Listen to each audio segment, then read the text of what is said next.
அஸ்ஸலாமு அலைக்கும் வரஹ்மத்துல்லாஹி வபரகாத்துஹு. கண்ணியம் நிறைந்த எல்லாம் வல்ல அல்லாஹுவின் நல்லடியார்களே, இந்த ரமலானுடைய மாதத்தில் நம்முடைய நேரங்களை மார்க்க தொடர்போடு அமைத்துக் கொள்வதற்குண்டான பல்வேறு நிகழ்ச்சிகளை நம்முடைய ஜமாத்தின் சார்பில் ஏற்பாடு செய்திருக்கிறோம். அந்த வகையில் இந்த நிகழ்ச்சி நம்மை இறை நினைவோடு வைத்திருக்கக்கூடிய துஆக்கள், அந்த துஆக்களில் நபிகள் நாயகம் ஸல்லல்லாஹு அலைஹி வஸல்லம் அவர்கள் கற்றுத்தந்த சில முக்கியமான நாம் அன்றாடம் கடைபிடிக்க வேண்டிய துஆக்கள் ஒவ்வொன்றாக நாம் பார்க்க இருக்கிறோம். அதை கேட்டு அதை படித்து மனனமிட்டு நம்முடைய வாழ்வில் ஓதக்கூடிய பழக்கத்தை ஏற்படுத்தி கொள்ள வேண்டும் என்ற அடிப்படையில் தான் இந்த நிகழ்ச்சி ஏற்படுத்தப்பட்டிருக்கிறது. எனவே இதில் முழு கவனத்தோடு உங்களுடைய ஆர்வங்களை வெளிப்படுத்தி இந்த துஆக்களை கற்றுக்கொள்ள முயற்சி செய்யுமாறு கேட்டு இந்த நிகழ்ச்சிக்குள்ள நாம போகலாம். இந்த துஆக்களுடைய அவசியம் என்ன? நாம் இந்த துஆக்களை கற்று அதை மரணமிட்டு அதை ஒவ்வொரு தினமும் அந்தந்த சந்தர்ப்பங்களில் நாம் ஓதுவதனுடைய தேவை என்ன என்று நாம் யோசிக்கலாம். அதற்கான பதிலை அல்லாஹுடைய தூதர் அவர்கள் மிக தெளிவாக நமக்கு சொல்லி இருக்கிறான். அத்வாஉ ஹுவல் இபாதா. துஆ என்பதுதான், பிரார்த்தனை என்பதுதான் வணக்கத்தின் தலையாய வணக்கமே. அல்லாஹ் ரப்புல் ஆலமீன் மனிதனை படைத்ததனுடைய நோக்கத்தை பற்றி சொல்லும் பொழுது, ஒமா ஹலக்துல் ஜின்ன வல் இன்ச இல்லா லியஅபுதூன். இந்த மனித ஜின் இனத்தை நம்மை வணங்குவதற்காகத்தான் படைத்தோம் என்று இறைவன் சொல்லுகின்றான். அந்த வணக்கங்களில் தலையாய வணக்கமாக பிரார்த்தனையை அல்லாஹுடைய தூதர் அவர்கள் முன்னிலைப்படுத்துகிறான். தொழுகிறோம், தொழுகையிலும் இறைவனை துதிக்கிற வார்த்தைகள், அதற்குண்டான சொல்லாடல்கள் இருந்தாலும் அந்த தொழுகையினுடைய மற்றொரு பகுதி பிரார்த்தனை தான். இல்லை, இறைவனிடத்தில் நமக்கான கோரிக்கைகளைத்தான் என்ன செய்கிறோம், முன்வைக்கிறோம். அதுபோன்று மார்க்கம் நமக்கு வழிகாட்டி இருக்கக்கூடிய வணக்கங்களில் ஒரு வணக்கம்தான் துஆ என்கின்ற இந்த வணக்கம். அந்த வணக்கத்தை அல்லாஹுடைய தூதர்வர்கள் அதுவே வணக்கத்தின் தலையாயது என்று சொல்லக்கூடிய வகையில் அதனுடைய முக்கியத்துவத்தை நமக்கு உணர்த்தி இருக்கிறான். அப்ப இந்த துஆவு குறித்து இறைவனை நினைவு கூறக்கூடிய, இறை நினைவோடு இறைவனிடத்தில் பொறுப்பு ஒப்படைத்து நாம் செயல்படுத்தக்கூடிய இந்த துஆ அது எவ்வளவு சிறப்பு வாய்ந்தது என்பதை மார்க்கத்தின் ஊடாக நாம் அறிந்து கொள்ள முடிகிறது. அல்லாஹ் ரப்புல் ஆலமீன் தன்னுடைய திருமறையில் பேசுகின்றான், ஃபதுகுரூனி அதுகுருக்கும் வஷ்குரூலி வலா தக்ஃபுரூன். நீங்கள் என்னை நினைவு கூறுங்கள், நான் உங்களை நினைவு கூறுகிறேன் என்று இறைவன் பேசுகின்றான். அல்லாஹுவை நினைவு கூறக்கூடியவர்களாக நாம் இருப்போம் என்றால் அல்லாஹ்விடத்தில் நாம் நினைவு கூறப்படுபவர்களாக இருப்போம். நாம் அல்லாஹுவை அனுதினமும் ஒவ்வொரு நாளும் நினைவு கூறக்கூடிய பழக்கம் நம்ம இடத்துல இருந்துச்சுன்னா, அல்லாஹ் ரப்புல் ஆலமீன் நாம் அல்லாஹுவை நினைவு கூறும் போதெல்லாம் அல்லாஹ் நம்மை அந்த வானவர்களோடு அவனுடைய சபையோரோடு நம்மை நினைவு கூர்ந்து கொண்டிருப்பான் என்று அல்லாஹ் தன்னுடைய திருமறையில் பேசுகின்றான். எவ்வளவு மகத்தான ஒரு சிறப்பு! நம்மை படைத்திருக்கிற அகிலங்களின் அதிபதியாக இருக்கிற இறைவன் நம்மை நினைவு கூறுகிறான் என்று சொன்னால் இது எவ்வளவு சிறப்பு! உலகத்துல ஒரு உயர்ந்த பதவியில இருக்கிற, ஒரு உயர்ந்த அதிகாரத்தில் இருக்கக்கூடியவர் நம்முடைய பெயரை சொன்னால் நமக்கு அது ஒரு பெருமையாக இருக்கக்கூடியதை பார்க்கிறோம். சிலருக்கு அது ஒரு பெரிய கௌரவமாகவெல்லாம் தெரிகிறது. ஆனால் அகிலங்களை எல்லாம் படைத்து பரிபக்குவப்படுத்துகிற இறைவன் நம்மை நினைவு கூறுகிறான் என்று சொன்னால் அது எவ்வளவு பெரிய விஷயம், எவ்வளவு அருள் நிறைந்த விஷயம்! அத்தகைய ஒரு நிலையை அடைவதற்கு இந்த துஆக்கள் நமக்கு வழிவகை செய்கிறது. ஏனென்றால் இந்த துஆவின் மூலம் இறைவனை நாம் நினைவு கூறக்கூடிய நிலையை நாம் வெளிப்படுத்துகிறோம். ஒவ்வொரு சந்தர்ப்பத்திலும் ஒவ்வொரு வேளையிலும் அல்லாஹுடைய தூதரவர்கள் கற்றுத்தந்த அந்த துஆவை ஓதுவதன் மூலம் இறைவனுடைய நினைவின் நாம் நிலைத்திருக்கிறோம், இறைவனுடைய அந்த நினைவில் நாம் தொடர்ந்து இருக்கிறோம் என்கின்ற நிலை அல்லாஹ்விடத்தில் நம்மை நினைவு கூறக்கூடிய வகையில் அதை நம்மை உயர்த்தி செல்லும். அதே போல இன்றைக்கு பலரும் பார்க்கிறோம், மன நிம்மதி இல்லாம, மன அமைதி இல்லாம, ஒரு வெறுமையான நிலையில் இருக்கக்கூடிய மக்கள் அதிகரித்து இருக்கக்கூடிய ஒரு சூழ்நிலையில் இன்றைய காலகட்டம் இருக்கிறது. இதற்கு தீர்வு என்ன? இதற்கும் இறைவனுடைய நினைவுதான் தீர்வு என்று மார்க்கம் நமக்கு சொல்லுகிறது. அல்லாஹ் ரப்புல் ஆலமீன் தன்னுடைய திருமறையில் பேசுகின்றான், அல்லதீன ஆமனு வ தத்மஇன்னு குலூபுஹும் பிதிக்ரில்லாஹ். நம்பிக்கை கொண்டோரின் உள்ளங்கள் அல்லாஹுவின் நினைவால் அமைதி வருகின்றன. அலா அறிந்து கொள்ளுங்கள், பிதிக்ரில்லாஹி தத்மஇன்னுல் குலூப். அல்லாஹுவின் அந்த நிலைவால் தான் உள்ளங்கள் அமைதியுறும் என்று இறைவன் பேசுகின்றான். அப்போ ஒரு மன நிம்மதி கிடைக்க வேண்டும் என்று சொன்னால், மன அமைதி, மன சாந்தி கிடைக்க வேண்டும் என்று சொன்னால் அங்கே இறை நினைவு இருக்க வேண்டும் என்பதை இறைவன் நமக்கு சொல்லுகின்றான். மனிதனை படைத்த இறைவன் மனிதனுக்குண்டான மனங்களுக்கு என்ன தேவை என்பதை அறிந்திருக்கிற இறைவன் மனித மனதிற்கு இறைவனுடைய நினைவுதான் தேவை என்பதை நமக்கு சொல்லி காட்டுவதன் மூலம் இந்த துவாக்கள் எவ்வளவு முக்கியத்துவமானது, எவ்வளவு அவசியமானது என்பதை நாம் உணர்ந்து கொள்ளலாம். இன்றைக்கு பலரும் மன அழுத்தத்திற்கும் ஒரு விதமான மன நெருக்கடிகளுக்கும் போறதுக்கு பல காரணங்கள்ல ஒன்று தனிமை. நம்ம தனித்து விடப்பட்டுட்டோம், நமக்கு உதவி செய்ய யாரும் இல்லை, நம்மளால் அவ்வளவுதான் முடியும் என்ற ஒரு தனிமை நிலையை, தனிமை உணர்வை ஒருவர் உணரும் பொழுது அவர் தனித்து விடப்பட்டவரை போன்று, உதவியற்றவரை போன்ற ஒரு மனநிலைக்கு போகும் பொழுதுதான் அங்க மிகப்பெரிய ஒரு மனத்தாக்கத்திற்கு, மனக்கவலைக்கு, மன வெறுமைக்கு, மனக்குழப்பத்திற்கு அவர்கள் ஆட்படக்கூடிய நிலைகள் எல்லாம் ஏற்படுகிறது என்று சொல்லி இன்றைய உளவியல் தகவல்கள் நமக்கு சொல்வதை பார்க்கிறோம். அந்த தனிமை உணர்வை போக்கி, நான் தனித்து விடப்பட்டவன் அல்ல, நான் தனித்து இயங்குபவன் அல்ல, என்னுடைய இறைவனின் உதவியால் நான் இயங்குகிறேன், என்னுடைய இறைவனினுடைய அனுமதியினால் என்னுடைய காரியத்தை நான் செய்கிறேன், என்னோடு என் இறைவன் இருக்கிறான் என்கின்ற உணர்வை, அத்தகைய உறுதியை நம்முடைய மனதிற்கு தரக்கூடியதாக இந்த துவாக்கள் இருக்கிறது. அப்படியான பல்வேறு சிறப்புகளை, மனித வாழ்விற்கு தேவையான பல்வேறு விதமான நம்பிக்கை சார்ந்த பக்குவத்தை இந்த துவாக்கள் நமக்கு வழங்குகிறது. அப்படியான ஒரு மகத்துவம் நிறைந்த சிறப்புகளை அள்ளித்தரக்கூடிய இந்த துவாவை நாம் மனனமிட்டு அதை தொடர்ந்து ஓதி வந்து நம்முடைய பிள்ளைகளுக்கும் மரணமிடச் செய்து அவர்களையும் தொடர்ந்து ஓதி வரச் செய்து நம்முடைய குடும்பமே இந்த பிரார்த்தனையில், இந்த இறை நினைவில் நிலைத்திருக்கும் பொழுது இறைவனிடத்தில் நாம் நினைவு கூறப்படுபவர்களாக, மன நிம்மதிக்கு ஆளானவர்களாக, இறைவனின் உதவியை பெற்றவர்களாக, இறைவனிடத்தில் அருளையும் நன்மையையும் பெற்றவர்களாக நாம் ஆக முடியும். அத்தகைய சிறப்புகள் நிறைந்திருக்கிற இந்த பிரார்த்தனையில், இந்த துவாக்களில் அதிக முக்கியத்துவம் கொடுக்கக்கூடியவர்களாக நாம் இருக்கோம். அந்த வகையில் நம்ம ஒவ்வொரு நாளும் ஒவ்வொரு துவாக்களை பார்க்க இருக்கிறோம். இந்த துவாக்களை பொறுத்த வரைக்கும் நம்ம ஆன்லைன்ல தான் பார்க்கிறோம். தொலைக்காட்சியில பார்க்கிறவங்க தொலைக்காட்சியில பார்ப்பீங்க, ஃபேஸ்புக் இன்ன பிற ஆன்லைன் பிளாட்ஃபார்ம்ல பார்க்கக்கூடியவங்க இந்த வீடியோக்களை ஆன்லைன்ல பார்க்கக்கூடிய ஒரு சூழ்நிலை வரும். இதை பார்த்து ஒரு துவாவை நம்ம மனனமிடணும் அப்படின்னு சொன்னா அதற்கு ஒரு சின்ன வழிமுறைகளை நாம கையாண்டோம் வைங்க, ரொம்ப கஷ்டம் இல்லாம, சிரமம் இல்லாம, இலகுவாக என்ன செய்து விடலாம், மனப்பாடம் செய்து விடலாம். இது இவ்வளவு பக்கத்துக்கு இருக்கு, இவ்வளவு லைன் இருக்கு, இவ்வளவுத்தையும் நான் மனப்பாடம் பண்ணணுமா என்ற மலைப்பு நமக்கு தேவையில்லை.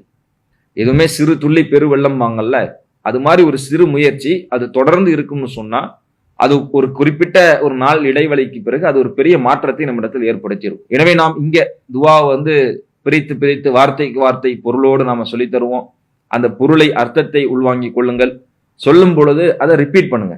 நம்ம இங்க சொல்றோம் அப்படின்னா நம்ம இங்க சொல்லி ஒரு செகண்ட் கேப் கொடுக்குற அந்த நேரத்துல நீங்க அதை சப்தம் போட்டு வாயில மனசுக்குள்ள சொல்லிக்காம சப்தத்தை வெளிப்படுத்தி என்ன செய்யுங்க, அந்த வார்த்தையை நீங்க ரிப்பீட் பண்ணுங்க.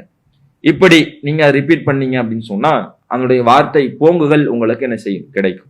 சரி, இன்னைக்கு நான் அந்த துவாவை நான் என்ன செஞ்சுட்டேன், கேட்டுட்டேன், படிச்சுட்டேன், நாளைக்கு நான் அதை மறக்காம இருக்கணும் அப்படின்னு சொன்னா இன்னைக்கு படிச்சது நாளைக்கு அப்படியே மறக்காம இருக்கும் அப்படிங்கிறதுலாம் கிடையாது. கண்டிப்பா மறக்கும். ஏன் மறக்கும்னா மனிதனுடைய மூளை அப்படித்தான் அமைக்கப்பட்டிருக்கிறது. இன்னைக்கு நம்ம படிச்சது எல்லாம் அப்படியே 100% மைண்ட்ல இருக்கலாம் கிடையாது. அது ஸ்டோர் ஆகுற மாதிரி இயல்பா இன்னைக்கு மனோதத்துவ ரீதியில சைக்காலஜிக்கல் ஆய்வு செய்து சொல்றாங்க. நியூரோ சயின்ஸ்ல ஒரு மனிதன் இன்றைக்கு ஒரு விஷயத்தை கத்துக்கிறான்னு அதுல 70% விஷயத்தை தூங்கும் போது மறந்துடுவான். மறுநாள் அப்படியே அது குறைஞ்சிக்கிட்டே போகும். அப்ப நம்ம சின்ன வயசுல இருந்து எவ்வளவு விஷயங்களை பார்த்து கடந்து தெரிந்து வந்திருக்கிறோம். எல்லாமே நமக்கு ஞாபகத்துல இருக்கா? சில குறிப்பிட்ட பகுதிகள், குறிப்பிட்ட சம்பவங்கள், சில குறிப்பிட்ட தகவல்கள் தான் நம்முடைய மனசுல இருக்கு. அப்ப எந்த தகவல் நம்முடைய மனசுல ஆழமா பதியும் சொன்னா எதை நம்ம அடிக்கடி ரிப்பீட் பண்றோமோ, தொடர்ந்து அதை நம்ம ரிப்பீட் பண்ணிக்கிட்டே இருக்கிறோமோ, அப்ப அது நம்முடைய மனசுல என்ன செஞ்சிடும், ஆழமா பதிஞ்சிரும். எனவே இந்த துவாவை நீங்க சொல்லி பாருங்க, வாய் விட்டு சொல்லுங்க, நாளைக்கும் சொல்லுங்க, நாளானைக்கும் சொல்லுங்க. ஒவ்வொரு நேரத்திலும் இந்த துவாவை எப்போ ஓதணுமோ அதை நீங்கள் தவறாமல் தொடர்ந்து செய்து வருவீங்கன்னு சொன்னா முதல் நாள் பார்த்து சொல்ற மாதிரி இருக்கும், 2வது நாள் பார்த்து சொல்ற மாதிரி இருக்கும், 3வது நாள் பாதி மனப்பாடத்துக்கு வந்துடும், பாதி பார்த்து சொல்ற மாதிரி இருக்கும். இப்படியே கொஞ்சம் கொஞ்சமா நம்ம முழுமையாக அதை மனதில் ஏற்றி நமக்கு இயல்பாகவே அதை சர்வ சாதாரணமாக நம்முடைய வாயின் புழக்கத்துல வரக்கூடிய வகையில் அதை நம்ம மனமிட முடியும். அதற்கான வாய்ப்புகள் இருக்கு. வயசாயிருச்சு, இனிமே நம்ம மனப்பாடம் பண்ண முடியுமாங்கிற ஒரு யோசனையும் தேவையில்லை. சிறு குழந்தைகளை இருந்து பெரியவர்கள் வரைக்கும் அனைவரும் இதை மரணம் விட்டு நாம் ஓதுவதற்குண்டான வாய்ப்புகள் இருக்கிறது. எதை செய்தாலும் தொடர்ந்து செய்ய வேண்டும். தொடர்ந்து நம்ம அதை செஞ்சுக்கிட்டே வரும் பொழுது அது நம்ம நாளடைவில் அது நமக்கு பழக்கமாகும் பொழுது இலகுவாக என்ன செய்துவிடும், வந்துவிடும். அந்த அடிப்படையில இன்றைய தினம் காலை நேரத்தில் ஓதக்கூடிய துவா நபிகள் நாயகம் ஸல்லல்லாஹு அலைஹி வஸல்லம் அவங்க நமக்கு கற்றுத்தர்றாங்க. காலை நேரத்தில் ஒரு முஸ்லீம் காலை பொழுதை அடையும் பொழுது அவங்க இந்த துவாவை ஓதிக்கொள்ளட்டும் என்று நபிகள் நாயகம் ஸல்லல்லாஹு அலைஹி வஸல்லம் வழிகாட்டுறாங்க. அந்த துவாவை இன்னைக்கு நம்ம பார்க்கலாம். அல்லாஹும்ம பிக்க அஸ்பஹ்னா, அல்லாஹும்ம எங்கள் இறைவா, பிக்க அஸ்பஹ்னா உன்னை கொண்டே நாங்கள் காலை பொழுதை அடைந்தோம். அல்லாஹும்ம இறைவா, பிக்க அஸ்பஹ்னா உன்னை கொண்டே நாங்கள் காலை பொழுதை அடைந்தோம். அல்லாஹும்ம இறைவா, பிக்க அஸ்பஹ்னா உன்னை கொண்டே நாங்கள் காலை பொழுதை அடைந்தோம்.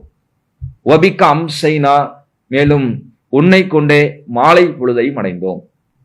உன்னை கொண்டே மாலை பொழுதை அடைந்தோம். அல்லாஹும்ம பிக்க அஸ்பஹ்னா வ பிக்க அம்சைனா. அல்லாஹும்ம பிக்க அஸ்பஹ்னா வ பிக்க அம்சைனா. அடுத்து பாருங்க, வ பிக்க நஹியா உன்னை கொண்டே உன் மூலமே நாங்கள் உயிர் பெறுகிறோம். வ பிக்க நமூத்து உன் மூலமே நாங்கள் மரணமும் அடைகிறோம். வ பிக்க நஹியா உன் மூலமே நாங்கள் உயிர் பெறுகிறோம். வ பிக்க நமூத்து உன் மூலமே நாங்கள் மரணிக்கவிருக்கிறோம். வ பிக்க நஹியா உன் மூலமே உன்னை கொண்டே நாங்கள் உயிர் பெறுகிறோம். வ பிக்க நமூத்து உன் மூலமே நாங்கள் மரணம் அடைகிறோம். வ இலைக்கன் நுஷூர் உன்னிடமே திரும்பி வர இருக்கிறோம். வ இலைக்கன் நுஷூர் உன்னிடமே நாங்கள் திரும்பி வர இருக்கிறோம். இதை பொருளோட பார்த்தோம். இப்ப நம்ம சொல்றோம், அதுல ஒரு செகண்ட் கேப் விடும்போது நீங்க அதை சத்தம் போட்டு என்ன செய்யுங்க, சொல்லி பாருங்க. வார்த்தைகளை பக்கத்துல யார் இருப்பாங்க, என்ன நினைப்பாங்க, எந்த யோசனைகள் வேணாம். நம்ம சொல்லக்கூடிய வார்த்தை இறைவனுடைய வார்த்தை, இறைவன் கற்றுத்தந்த வார்த்தை, இறைவனை நினைவு கூறுவதற்குண்டான வார்த்தை. இதுல தயக்கமோ வெட்கமோ நமக்கு வேண்டாம். இதை மனம் முழுதால் நமக்கு ஏராளமான அருள்கள் இருக்கிறது என்பதை மனதில் வைத்து நம்ம அதை தயக்கம் இல்லாமல் என்ன செய்யலாம், ஓதி பழகலாம். அல்லாஹும்ம அல்லாஹும்ம அல்லாஹும்ம பிக அஸ்பஹ்னா பிக அஸ்பஹ்னா பிக அஸ்பஹ்னா வபிக அம்சைனா வபிக அம்சைனா வபிக அம்சைனா வபிக நஹியா வபிக நஹியா வபிக நஹியா வபிக நமூது வபிக நமூது வபிக நமூது வ இலைக்கன் நுஷூர் வ இலைக்கன் நுஷூர் வ இலைக்கன் நுஷூர். இப்போ தனித்தனியா சொன்னோம். இப்ப கொஞ்சம் அதை சேர்த்து ரெண்டு வார்த்தையா சொல்லி பழகலாம். அல்லாஹும்ம பிக அஸ்பஹ்னா வ பிக அம்சைனா. அல்லாஹும்ம பிக அஸ்பஹ்னா வ பிக அம்சைனா. அல்லாஹும்ம பிக அஸ்பஹ்னா வ பிக அம்சைனா. வ பிக நஹியா வ பிக நமூது வ பிக நஹியா வ பிக நமூது வ பிக நஹியா வ பிக நமூது வ இலைக்கன் நுஷூர் வ இலைக்கன் நுஷூர் வ இலைக்கன் நுஷூர். இப்ப நம்ம சேர்த்து சொல்லலாம். அல்லாஹும்ம பிக அஸ்பஹ்னா வ பிக அம்சைனா வ பிக நஹியா வ பிக நமூது வ இலைக்கன் நுஷூர். அல்லாஹும்ம பிக அஸ்பஹ்னா வ பிக அம்சைனா வ பிக நஹியா வ பிக நமூது வ இலைக்கன் நுஷூர். இதை சொல்லி பாருங்க. இதுலயே மாலை நேரத்தில் ஓதக்கூடிய துவா. இதே தான், ஒரு இடத்துல மட்டும் சின்ன மாற்றம். அல்லாஹ்வுடைய தூதரவங்க சொல்லி தர்றாங்க. அல்லாஹும்ம பிக அம்சைனா வ பிக நஹியா வ பிக நமூது வ இலைக்கன் நுஷூர். அங்க அஸ்பஹ்னா வரும் காலை நேரத்தில் ஓதக்கூடிய துவாவுல. மாலை நேரத்தில் ஓதக்கூடிய துவாவுல அஸ்பஹ்னாவை எடுத்துட்டு அம்சைனாவை மட்டும் வச்சு சொல்லணும். இது ஹதீஸ்கள்ல நம்ம பார்க்கிறோம். ஆதாரப்பூர்வமான அபிமொழியாக பதிவு செய்யப்பட்டிருக்கு. அப்ப நீங்க பார்க்கலாம், காலை பொழுதுல ஓதும் பொழுது அஸ்பஹ்னா சேர்த்து சொல்றோம். மாலை நேரத்தில் ஓதும் பொழுது அஸ்பஹ்னாவை என்ன செய்யறோம், எடுத்துட்டு சொல்றோம். இப்போ மாலை நேரத்தில் எப்படி ஓதணும்? அல்லாஹும்ம பிக அம்சைனா வ பிக நஹியா வ பிக நமூது வ இலைக்கன் நுஷூர். அல்லாஹும்ம பிக அம்சைனா வ பிக நஹியா வ பிக நமூது வ இலைக்கன் நுஷூர். அல்லாஹும்ம பிக அம்சைனா வ பிக நஹியா வ பிக நமூது வ இலைக்கன் நுஷூர். இது அல்லாஹ்வுடைய தூதரவங்க காலை மாலை நேரத்தில் ஓதக்கூடிய துவாவுல ஒரு சின்ன துவாவா நமக்கு சொல்லித் தர்றாங்க. இது இல்லாம இன்னும் ஒரு துவாவை, ஒரு ஆழமான அர்த்தத்தை, கருத்தை தரக்கூடிய வகையிலான ஒரு துவாவையும் அல்லாஹ்வுடைய தூதரவங்க காலை மாலை நேரத்தில் ஓதுவதற்கு சொல்லித் தர்றாங்க. அதை இன்ஷா அல்லாஹ் நம்ம நாளை தினம் பார்க்கலாம். அஸ்ஸலாமு அலைக்கும் வரஹ்மத்துல்லாஹி வபரகாத்துஹு. அல்லாஹு அக்பர், அல்லாஹு அக்பர்.